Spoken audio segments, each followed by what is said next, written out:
ఓం నమో వెంకటేశాయ. నమస్కారం. నేను మీనాక్షి చౌదరి. దర్శనం కోసం తిరుమల వెళ్లి వచ్చిన తర్వాత నేను పొందిన అనుభూతిని, ఆనందాన్ని మీతో పంచుకోవాలనుకుంటున్నాను. నేను తిరుమలకి చాలా రెగ్యులర్ గా వస్తుంటాను, కానీ వచ్చిన ప్రతిసారి నాకు ఇది ఒక ఫస్ట్ టైం లాగా అనిపిస్తుంది. తిరుమలలో గాలిధుడ గోవింద నామస్మరణ చేస్తుంది. ఎన్ని టెన్షన్స్ ఉన్నా, ఎంత స్ట్రెస్ ఉన్నా, తిరుమలలో అడుగు పెట్టగానే మన మనసు ఒక ట్రాన్స్ లోకి వెళ్ళిపోతుంది. నన్ను నేను మర్చిపోయి ఆ గోవింద దర్శనం చేశాను. దర్శనం కంప్లీట్ అయ్యాక నేను ఒక చిన్న విషయం నోటీస్ చేశాను. మన దర్శనం కోసం ఎంతో మంది ఎంత తెలియకుండా కష్టపడుతుంటారు.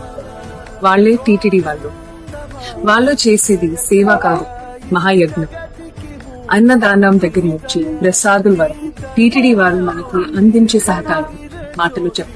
నేను చాలా సర్ప్రైజ్ అయిన మూమెంట్ ఏంటంటే, జపాన్ లో ఎలా పబ్లిక్ ట్రాన్స్పోర్ట్ విషయంలో పంక్చువాలిటీ మెయింటైన్ చేస్తాను, అలాగే ఇక్కడ బెటర్ టైమింగ్స్ తో, టెక్నాలజీస్ తో మన తిరుమలలో pollution free and traffic free public transport facilities ని అందిస్తున్నారు.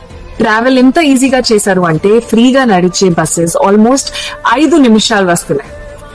అండ్ బస్సెస్ స్టాండ్స్ దగ్గర కొరియన్ డిజిటల్ స్క్రీన్స్ పెట్టి టైమింగ్స్ క్లియర్ గా చూపిస్తున్నారు. నెక్స్ట్ బస్ ఎప్పుడు వస్తుందో తెలుస్తుంది. స్పెషలీ ఎల్డర్స్ కి చాలా హెల్ప్ఫుల్ గా ఉంటుంది. ఇలా టీటీడీ మన డివోషనల్ ట్రిప్ ని ట్రాఫిక్ ఫ్రీ రోడ్స్ తో, హస్సల్ ఫ్రీ దర్శనంతో ఎంత ఆనందంగా మారుస్తుంది. అందుకే ప్రతిసారి తిరుమల నుండి వెళ్తుంటే ఎంతో పీస్ గా ఉంటుంది. టీటీడీ వారికి థ్యాంక్స్ చెప్పాలనిపిస్తుంది. Tirumala is not just a temple place. మన హార్ట్ ని క్లీన్ చేసి, మన మైండ్ కామ్ చేసి, మనల్ని మనకి మళ్ళీ కనెక్ట్ చేసే ఒక divine experience. Thank you TTD. ఓం నమో వెంకటేశాయ.